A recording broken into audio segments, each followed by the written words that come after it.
Hey, Andrew. Oh. Hello. Hello. How's it going? Good. It's like we're really hot here at the moment, which is great, but it's quite late in the season. I mean, there's a bit of a chill in the morning, but it's still really nice, really warm. So I've got the fan on, which I didn't expect Oh, to still be right. doing. Yeah. Yeah. How That's are you good. doing? Yeah, good. It's a bit the same here. It's like we've just finally got to some proper spring weather. Yeah. So it's There's so good like to get into nothing better than it in the UK when the sun comes out. it. It's You're like, really good. Everything's yes. so good. Yeah. Yeah. You've had a long winter, so Yeah. Yeah. super great relief. We used to live in Richmond, so everyone would just like Very descend nice. on the river, just or near Richmond, not in like Richmond, but just descend on the river as soon as the weather gets nice. Yeah, Yeah, it's really good. It's really good. yeah. Hey everyone. So for those of you who haven't met, Can is joining us in delivery for a few months. He is interning but backfilling for Yurik as well. So Andrew, you probably haven't met yet, but so Hello. awesome. I can. So everyone doing all right? Nice. So Skabek, you've got the first agenda item. Indeed. Your sound is funky. Try again. You sound like you're in a fishbowl.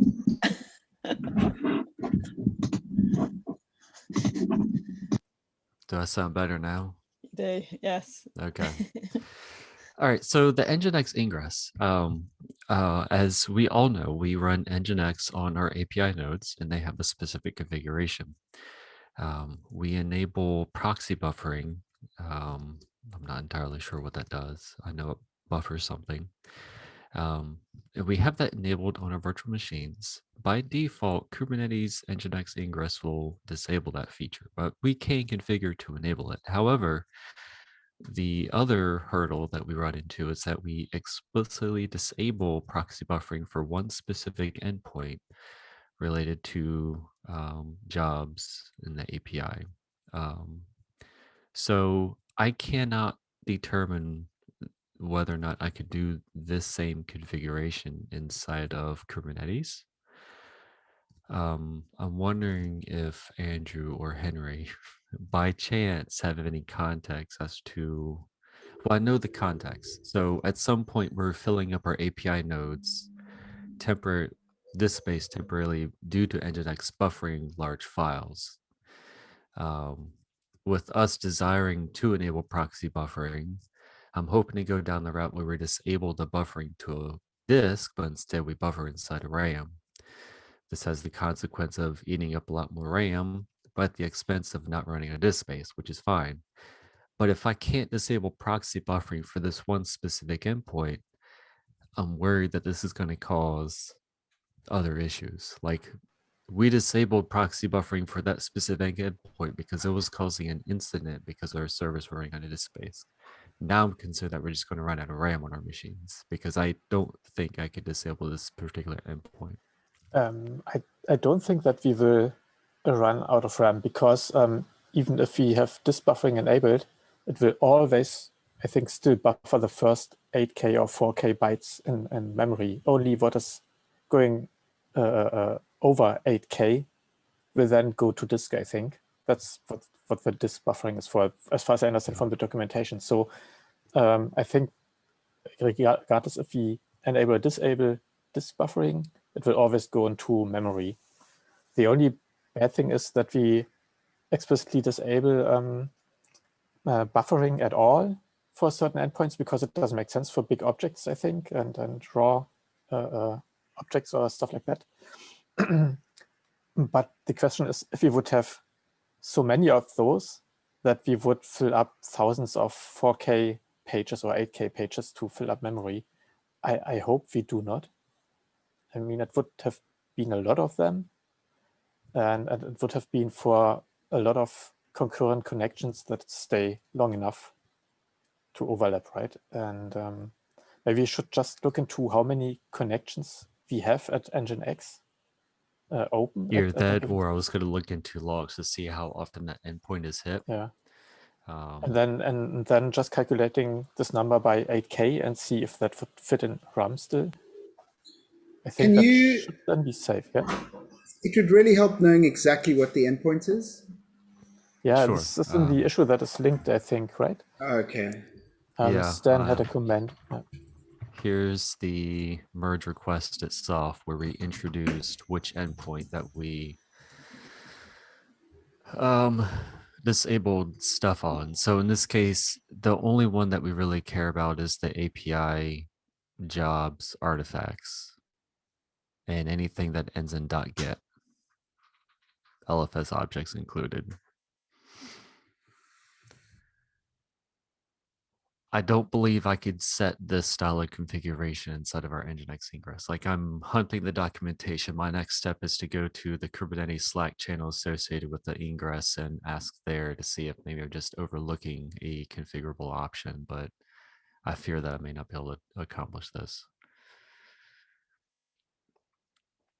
So I guess with that in mind, I am concerned about memory usage. I'm not really sure how to quickly or accurately test this inside of staging, just because like I could create an artifact that's massive, but I don't know if I'm going to cause a problem when requesting that object out of our system or not, unless I'm watching the specific Nginx controller that my request went through, which I'm not going to be able to monitor that quickly enough. And I imagine just downloading one artifact is going to happen so quickly. I'm not going to have the ability to actually monitor things. But Skarbek, I don't think that this will be buffered in cache entirely in memory, because it will only buffer 8K, right? So it doesn't matter how big this object is. It's just measuring how many concurrent connections are open on Nginx, right? Because as long as they are open, like the client still has connection to Nginx, it will keep the request in memory, 8K of each request at maximum. 4K in this case. 4K, okay. So if we have metrics on how many open connections we have on Nginx, then we could easily calculate the maximum memory usage, I think, that you would see with that. Do we have these metrics? Are you sure that's how proxy buffering works? Yesterday I read the documentation of this configuration option in Nginx, and it sounded like it will buffer the first 4K of the response, and everything going over this will be buffered to disk if this is enabled to buffer on disk.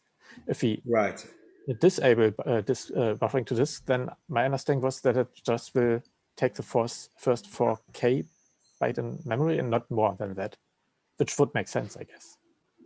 But I'm not sure about looking at the same, because I'm looking at when buffering is enabled, the entire request body is read from the client before sending the request to the proxy server. This is the response, not the client Yeah, side. this is, but the setting is for proxy request buffering. Unless I just want to kind of, because I'm a bit confused here, so I just want to make sure we're all on the same page. Okay. Right, but what is yeah, this is buffering, but I think what we wanted to talk about was the proxy. Because that's the proxy request buffering is what's in the Nginx, in our Nginx config. That's right. In that location twiddle. So request buffering, the reason why it's important is that you can, like, denial of service a server.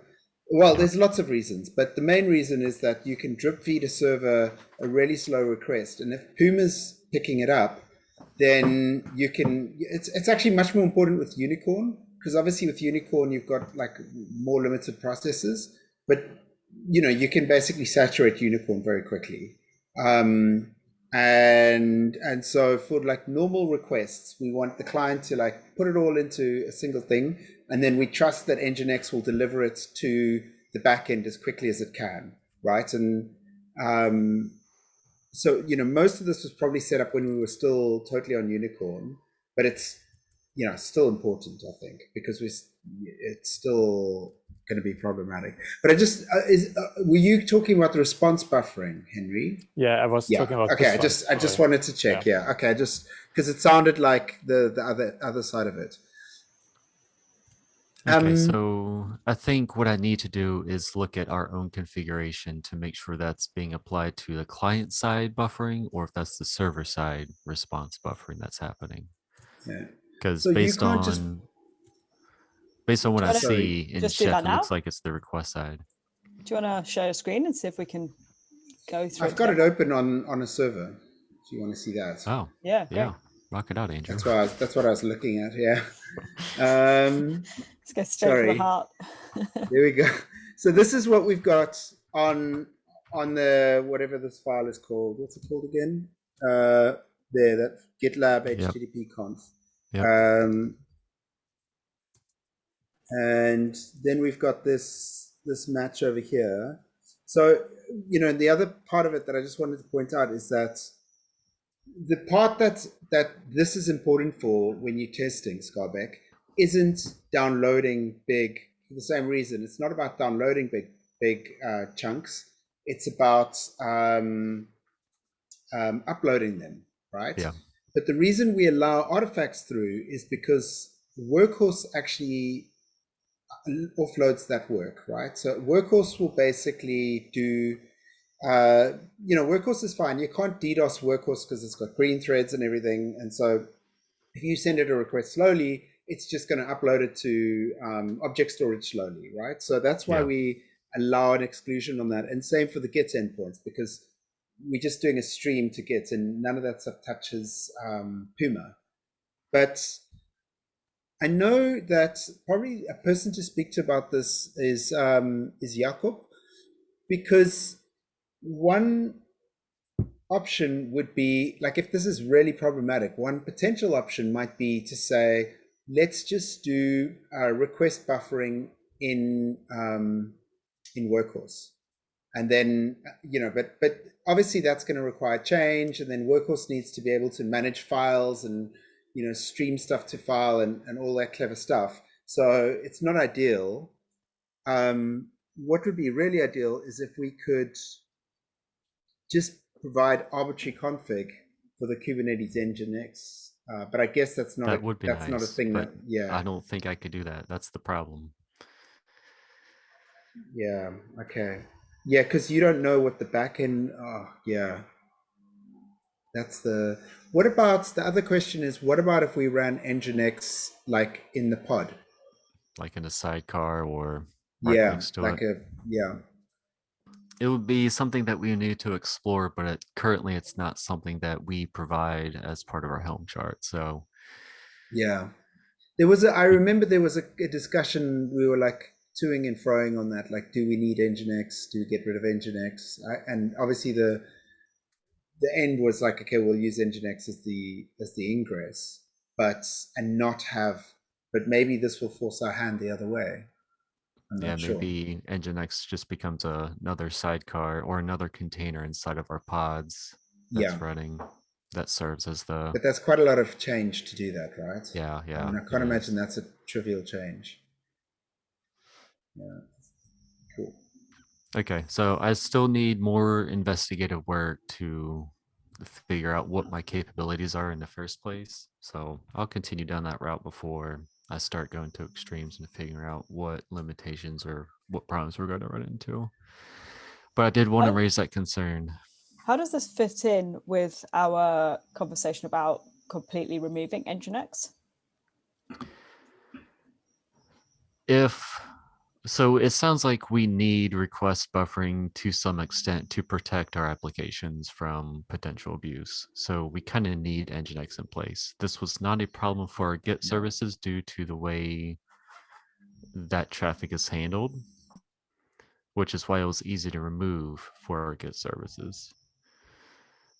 So if we wanted to drop it, something would need to do that request buffering for most things, but then not everything, because like for Git, it would be a terrible thing. So it seems as though maybe a natural thing would be to actually think about putting this into Workhorse, because then we have like control. Workhorse knows exactly what needs to be buffered and what doesn't, and we can build it as a middleware.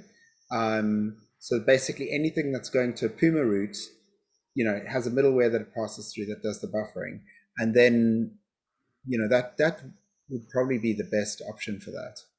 Yeah. But it would require application changes. Yeah, that's a big feature piece of work that they would need to work on.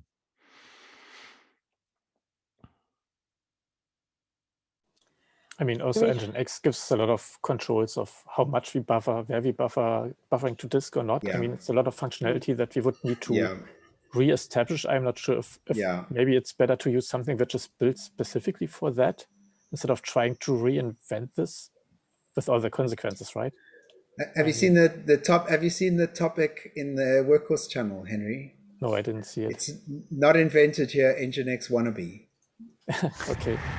Yeah, that was what I was thinking. I mean, Nginx is great for that, right? I mean, that's why we can do this. Yeah. With this but obviously, if we can control it, but then we have to move it into the pod if we go down that route. And then there's also this general idea of maybe instead using Envoy instead of Nginx, and then also seeing how we can put this into Kubernetes and make this work and getting all configurations. So as far as I know, Nginx, Envoy doesn't do the proxy, the client side proxy, but those kind of Nginx is kind of hardened to the wild internet. My impression is that Envoy kind of expects, I don't know, maybe I'm wrong on that, but I'm not sure if it supports that, but I haven't confirmed that. I guess then what Skarbek was suggesting to look into, if there's a possibility to put these configuration into Kubernetes, then we would be fine, right? If we can find a way. So maybe we first need to explore that one and then see if we need to get further. Yeah, I'll continue that investigation today and see where I land. Cool. Okay. And Amy, this is kind of a risk that we need to take into account if we're going to try to force ourselves into production with this. This might, I don't know if it will induce an outage per se, but it might induce some degradation of some sort. And we don't have, and Andrew, unless you know where these are, I don't see dashboards with the word Nginx associated with the title. So I wonder if we don't have any metrics at all for Nginx. I know we used to capture the metrics. We have, so the problem is actually that Nginx is pretty schnoop on what it emits.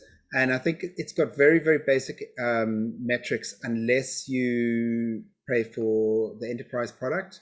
And so they've got some very, if you go look in Thanos, I'll share my screen again and see what you can see. There's some really basic metrics, and I've never found them to be good enough. Oh, those are new. No, that's kind of weird. No. That's none of those ones.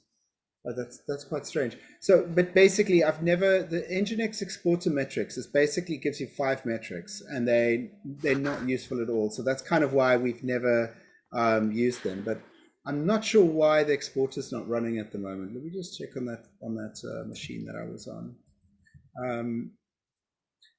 Because it's got a status endpoint, and it's got these 5 data points that are close to useless. I wonder if the Nginx gives us any differing metrics, but alongside of that, we also don't or are lacking dashboards specific to the Nginx as a whole. So the performance metrics that come from Cube State metrics and such, we currently don't have dashboards for, and we're not capturing the logs from the Nginx controllers either. Is that in the Epic for Kubernetes monitoring? Probably not. The Nginx stuff. We should definitely throw it in. I'll do that right now because you're totally right.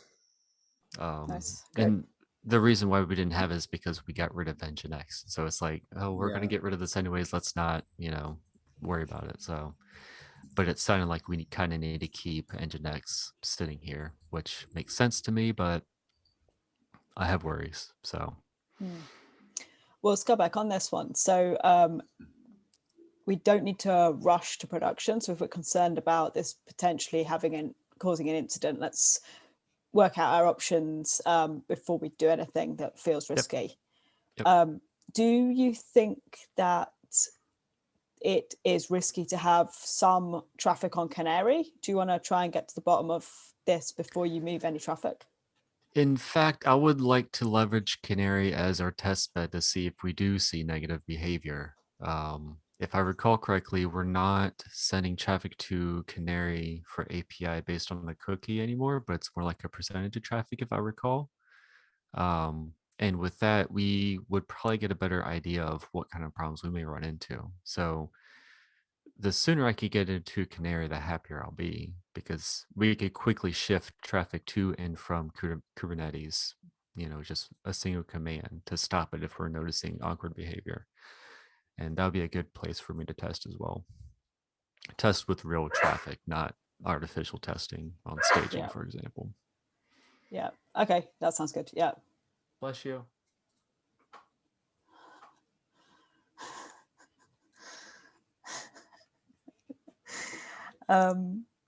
Cool. Okay. That's all I got. Great. Okay. So on Monday, I have the multi-large working group. So if there's anything on this that we want to, particularly if we do need stuff like to go into the charts, or indeed if we want some workhorse investigation or time, then let's make sure we sync up before I go into that. It's like later on in my afternoon, so I can put the requests in. I'm going to try to spend my day on this topic alone because I feel like it's pretty important. So I'll try to get as much information to you as possible. Super. Great. Thanks for that. Cool. Okay. And then the other one kind of related to the API service, I just want to mention is the service discovery sometimes fails inside Kubernetes, which is the blocker that Graham has been working through. So just to kind of, it's got like updates on the issue, but just as a mention for this one, that he is looking pretty good to hopefully have a solution. We have something on staging. If he's going to get it out to production, if that solves the problem, then hopefully this thing can just go away. So that hopefully is one less thing to worry about.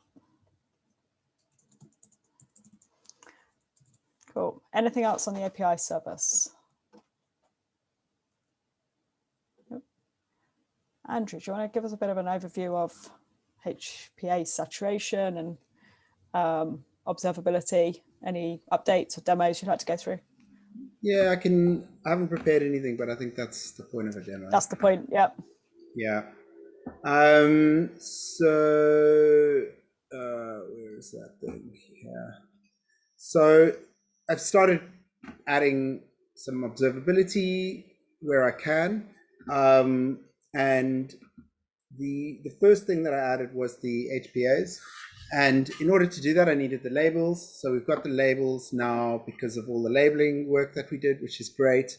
And then out of the back of that, we got this dashboard. And as you can see, it's not very exciting at the moment. It's got very little on it, but this is our saturation monitoring for Kubernetes HPAs. And the reason why it's got no data on it is because there's a piece of work that we still need to get done. And that's because we break all of our infrastructure down by the service and then the stage and the environment, obviously, environment, service, and stage. And we don't have stage labels on our HPAs yet, and we need to get those on there. So the problem is we've got the stage here and it says main, but there is no main stage because nothing's reporting as that. So what I can do is I can just hack the URL and take that out, and hopefully I will get some data. Yes, it works. So we have specified a maximum number of pods that can be running for an HPA, and we measured the saturation score. 0 being we're not running any pods, and 100% being we bumping right up against the top of that the maximum number of pods. I should actually put the name of the configuration item in here, and so you can see it sort of goes up and down. I mean, this is kind of interesting to me. So like here, this is GitLab shell, and it went, and then we scaled it up for at 1021, and then at 1026, we decided to scale it back down to where we were.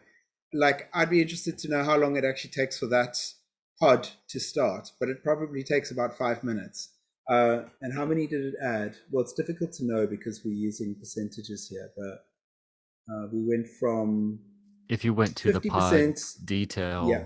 dashboard for GitLab shell, you'd have that exact count. GitLab Yeah. shell starts up relatively quickly because it's just an open SSH daemon that runs, and that starts up very quickly. So most of the time is spent downloading the image if a node needs it. Yeah. But yeah, I mean, yeah, you can see the numbers, right? So 75 versus 64. So it's like 10 extra pods that it's chucking in the, presuming that's the same time. What time was that? But anyway, we've got these metrics now. So let's go back here, and there's an issue that got opened and then moved from infra tracker to delivery to basically set up this stuff. And then once we've got the labels, we don't need to make any changes here. It'll just automatically start appearing. And likewise with the API service, is there anything running in production at the moment? I don't think, well, clearly there's the canary stage will have something, but if we're missing it should be appearing on here if the stage labels. It's kind of interesting. It's at 3.33%. Oh, there, yeah. It's just flatlining. Awesome. Okay, so we've got that as well, just with no stage label as well. What about Sidekick? Now I haven't really been looking at this stuff. If you see in this metrics that we see a ceiling below 100%, then that would mean that we don't have enough nodes to fulfill the requests and limits. Yes. Okay.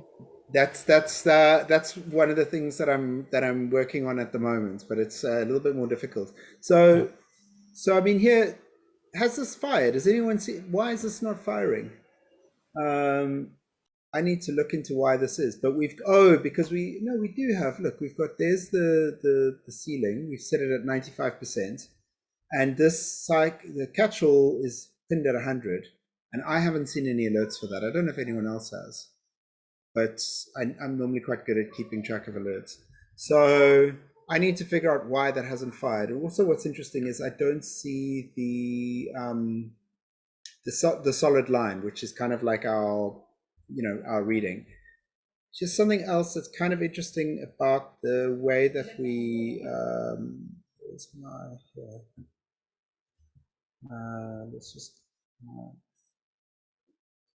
kind of a bit of a strange little hack that I had to do, but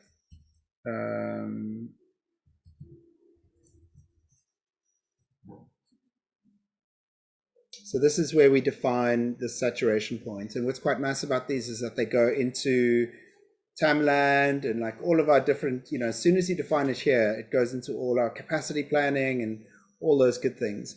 But the one thing that I had to do was there's several Sidekick shards where we've deliberately throttled the Sidekick shard. So there's a database throttled shard and a Gitly throttled shard. And if those are functioning correctly, they'll pretty much always be at 100%. And so what I do is out of the metrics catalog, because we actually include in the metrics catalog, this is pretty difficult to read, but you can see here we've got this urgency throttled on the shards that are deliberately throttled. So effectively I just pull that out from this definition over here, and I include it so that the HPA saturation metric doesn't include any of those throttled shards. I don't know why that's a hard phrase to say, because otherwise it would just be firing all the time. So I've deliberately removed those You're And so also you can see here, ignoring any that have auto scaled set to true or false rather. Which yeah, is wait, legit that's true. because Yes, shard. we do have one shard Yes. that we don't have the HPA fully enabled. It's just statically configured at 100 something pods. Okay. Which one's that? Go to your other tab, Yeah. urgent other. There. Okay. Why is that? Because if you look here, Time and effort. no, that's We okay. migrated it, and we have an issue that we keep pushing down the line to look at these metrics and try to re-enable it at some point in time. We just haven't gotten to it. Okay, that's good to know. Yeah. So the list that we are going to filter through, as I said, I need to figure out because this should be firing, and I think it's valid. So let's just look over a longer period. And obviously, like I said, you know, we also get this on all of our other dashboards. So, oh, you won't be able to see it here because of the labeling problem again. But, you know, it will appear in this saturation graph over there. And then, you know, if you go into the saturation detail dashboards, like down here, it should have HPA now. But as I said, you won't see any here. You won't see anything until we fix the labels, the stage label, but that will appear there when it's fixed. Cool. And so that's that. Henry, with regards to the node pools, I'm working on that at the moment, and I should be able to do a demo by next week. The problem there is that there's no source of truth about how big those node pools are, and so I don't know if you saw the way that I've hacked that.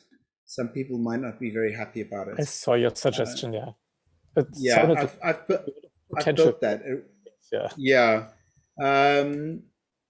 Yeah, it's working. Well, the build's not working yet, but it should. It's really close. I think I'm having some problems talking to the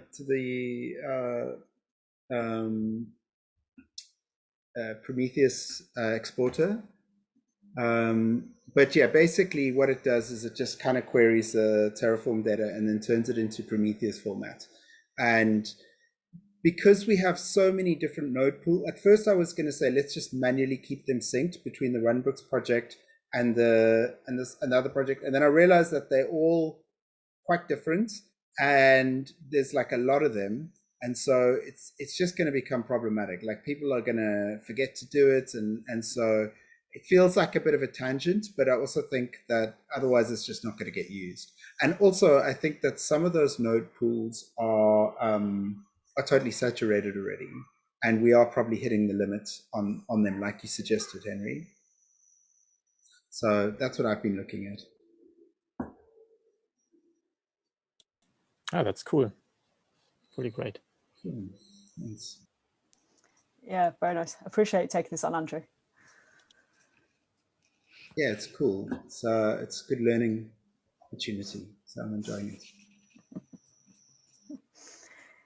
What do you want to do with that epic? So we had it, we opened it up a few months ago and it was sort of intended to sort of get us through like the next couple of stages of migration, but it isn't particularly bounded. So do you want to just have it as a kind of rolling epic that we just add stuff to as we want to, or do you want to kind of give that one some scoping and have other? Yeah, I can do that. I always prefer that rather than like the never-ending epic. Yeah. I haven't done anything of it yet, but I feel like I'm still trying to learn the lay of the land and what we can do and what we can't, and what's possible as well. It's like, you know, some things I'm like, oh, this will be really easy, and then it's like, oh no, it hasn't been easy at all. And then while I've been looking through the data, I'm like, oh, that looks really interesting. We need to be monitoring that. And so I'll take some time and try and like set aside like this is like phase 1, phase 2, phase 3. Yeah. And then we can kind of. Cool. That makes Sorry, sense. I haven't done it yet. No, it's totally fine. No, absolutely. We've been kind of just rolling it along for like 7 months or so anyway, so it's completely fine. I think if you don't want to set any like hard kind of boundaries, or you're not quite sure what the hard boundaries are, then we've been using kind of stateless and stateful as kind of almost a proxy for that. So hopefully stateless kind of wraps up after the web nodes. We've got a bit of pages work, but we haven't got super tons, so like in the next 3 or 4 months, and then there's a whole other phase afterwards. Okay, I think all my focus is going to be stateless, because I don't even know like what we need to be monitoring for the stateful stuff. Who knows? It's going to be a lot yeah, of fun. exactly. Yeah, exactly. Yeah, that one's a whole other project. So yeah, okay, that makes sense. Feel free to scope it as you want to. That makes sense, and we can add other epics in as we need to. Awesome. Just on the stateful migration, so you'll hear bits and pieces being sort of mentioned about this. Like, I think it's fairly expected right now that after we finish the stateless migration, Gitaly will be the thing that gets migrated next. And really that at the moment is a product decision, because Gitaly is the one thing that's like very, very hard if you're self-managed to do anything with. Having said that, it's not going to be trivial. So the work that's happening right now is Josh and Mark, so from distribution and Gitaly, are spending some time to actually think about what the product requirements are. Like, how will Gitaly need to act as a product in order to do this? And then from there, we can start looking at like, what are the technical options we actually have? It's sort of an assumption that there'll be some Gitaly changes that have to happen before it's possible. So you'll hear things about this, but it's certainly not a planned epic that's being ready to roll out and like you just haven't caught up on it. It's just people are starting to think about this for later in the year.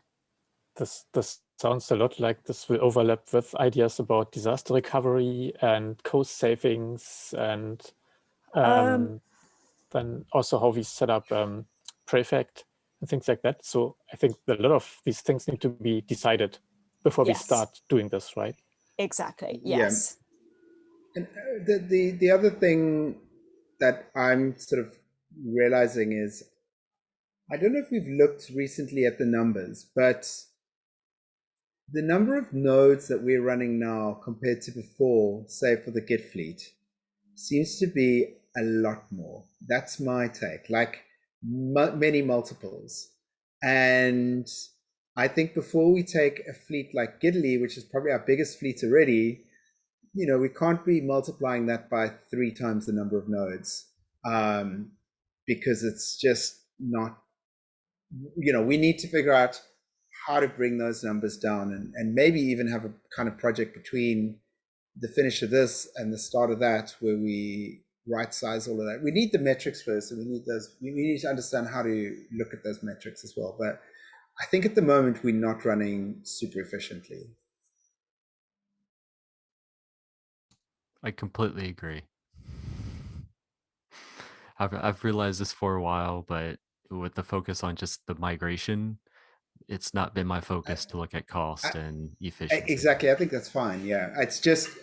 It's something that at some point we're going to have to look at, but not yet. But it will need to be done, because it's looking quite, it's looking quite chunky at the moment.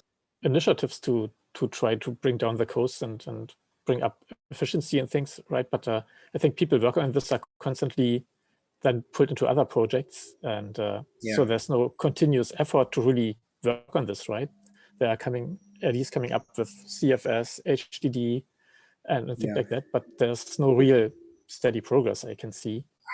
I mean, I think the problem is really like around like the allocations that we're giving to those pods, and then how they can, how many pods are being allocated to well, there's 2 things.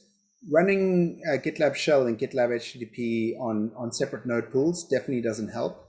But then, I think, before Shell and HTTP just used to run alongside one another on a VM, and it was perfectly fine. And now I think we are at a minimum running each of those in their own nodes. And so it's kind of already double there. So I think a lot of it's just learning how to allocate things properly or tune the allocations of the pods in Kubernetes.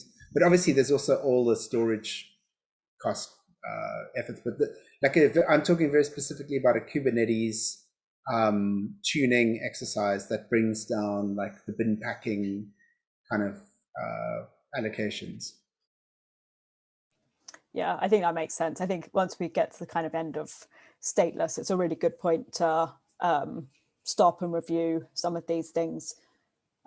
Graham was also mentioning when I spoke to him earlier in the week about also the kind of complexity around deployments and whether we want to also consider doing anything to make that simpler, or look at HA proxy or any of these other kind of like post-migration tech debt type projects we have. In the scalability demo this morning, there was a brief discussion also related to how we deal with Sidekick Canary, which is something we've wanted for a very long time and don't have. And then, the complexity around the regional versus the zonal clusters. And one question we had, which I don't know if this has been discussed, but has there been a discussion around setting up a fourth zone, which is a canary zone?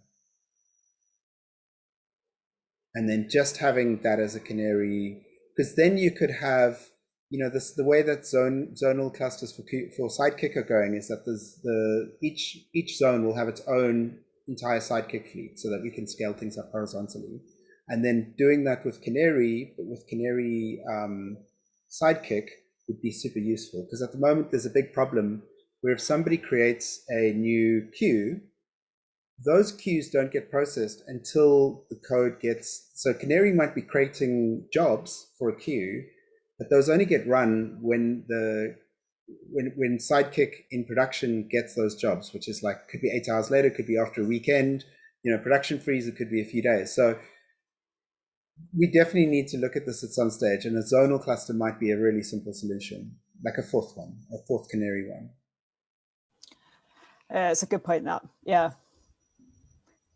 Would you mind putting an issue in, Andrew, if there isn't one already? Yeah. Great, thanks. Because I do think this stuff becomes increasingly more useful. Now we have more stuff on Kubernetes. Yeah. Because there's the whole draining traffic and things like that will be trivial if we have most of it on Kubernetes, right? We could switch things around. Cool. Canary. We'll open an issue about that. But this would mean that if we lose this one zone, then we would lose everything which is on Canary, right? So this would be the downside of this approach. But it's kind of the same as shutting down Canary, right? Like we drain Canary all the time. So, there's no state in Canary. It's only workers that are in Canary. So if you lose it, which can happen, but you don't lose, we shut down Canary relatively regularly. So it would be the same as that. Yeah, that's true, right? Yeah.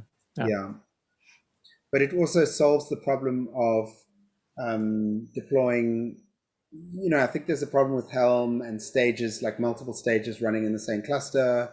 And so it sort of circumvents that problem as well, because it's, and also the other thing that's really nice is that Canary workers generate jobs that are processed by Canary sidekicks. And we don't get this problem where, first of all, there's just no worker because it doesn't exist yet. And then the second problem is that, the worker is one version behind and doesn't know some of the stuff in the request that are in the Sidekick job. Just because Canary being stateless, didn't we have a Gitly node for Canary? Yeah, that's kind of like outside. So that would, at least for the moment, be running not in that cluster. Yeah, and we are not Kubernetes with Canary with Gitly, but okay.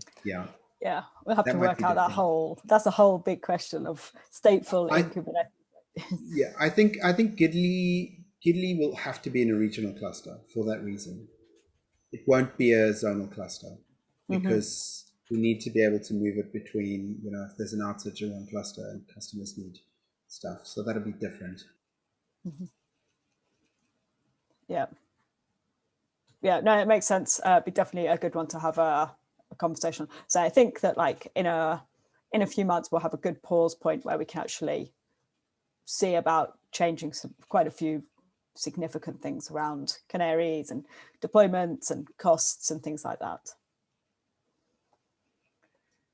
Fantastic. Is there anything else anyone wants to discuss today? No, fantastic. Thank you so much for the demos and discussions, and good luck with the investigation, Scabeck. All right, speak to you all soon. Bye.